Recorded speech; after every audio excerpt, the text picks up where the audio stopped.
All right, question for you. At what age are you hoping to retire? According to Pew Research Center, more than 28.5 million baby boomers retired in the third quarter of 2020. That's July through September.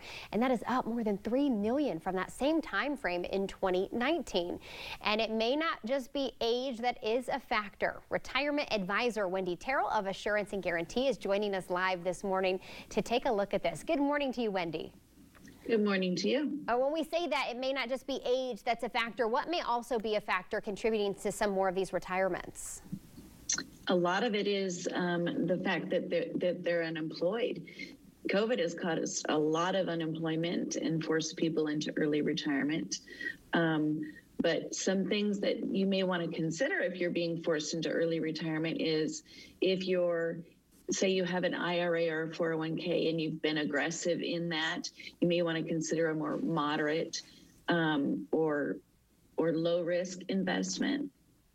And that's that first point that you're going to walk us through here, about 4 points. That first one, consider reallocating. So basically you're saying look at what you have and look at where you're putting it, correct? Right.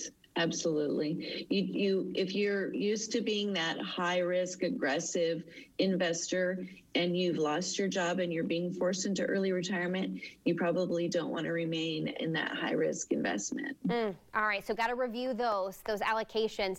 What about life insurance? This is a point that you have here for us. And why is that so important? And I understand that a lot of people may have been taking a closer look at this in the last year. Yes, life insurance is always important. You don't ever want to put that burden on someone else when you pass away. So you need to take that into consideration. As when COVID came along, a lot of people purchased life insurance that weren't purchasing it before because they were considering what's going to happen when I die and who's going to pay the expenses. So if you've not gotten insurance, you need to consider it. It's not as expensive as you think. You just need to shop around and get multiple quotes.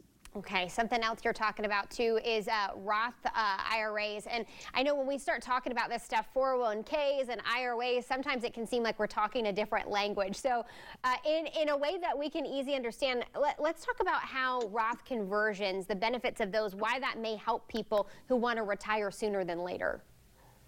So Roth conversions can help anybody, whether it's sooner or later in retirement. And the biggest reason is because if you have qualified money, meaning you've put pre-tax dollars into an IRA or a 401k, when you retire, depending upon when you turn that Social Security on and how much qualified money you draw versus how much non-qualified money you draw, your tax bracket may be very high. So Roth conversions are definitely a thing you want to check into, especially if you think tax rates are going to go up. And how many of us believe that tax rates are going to go up? Yeah, it is definitely something that you want to take a look at. And I'll be honest, I think sometimes it's being intentional to find this time, because that time in this now will go a long way later. And we know that. It's just making that time. So I'd love to know, too, about setting up this guaranteed income. How do we go about doing that? So fixed indexed annuities are an awesome option for guaranteed income.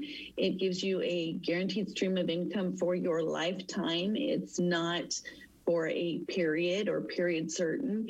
You can choose those options, but there's also the option of just guaranteed for life.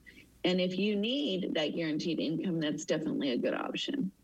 So much to take in. So we're going to put this website here on your screen, retirewithag.com, so you can go learn more. If you've got questions, can certainly follow up there. I know we went over a lot in that short time, Wendy, but I also know all of it is so helpful. So thank you for taking a closer look at that with us. Always. Thank you.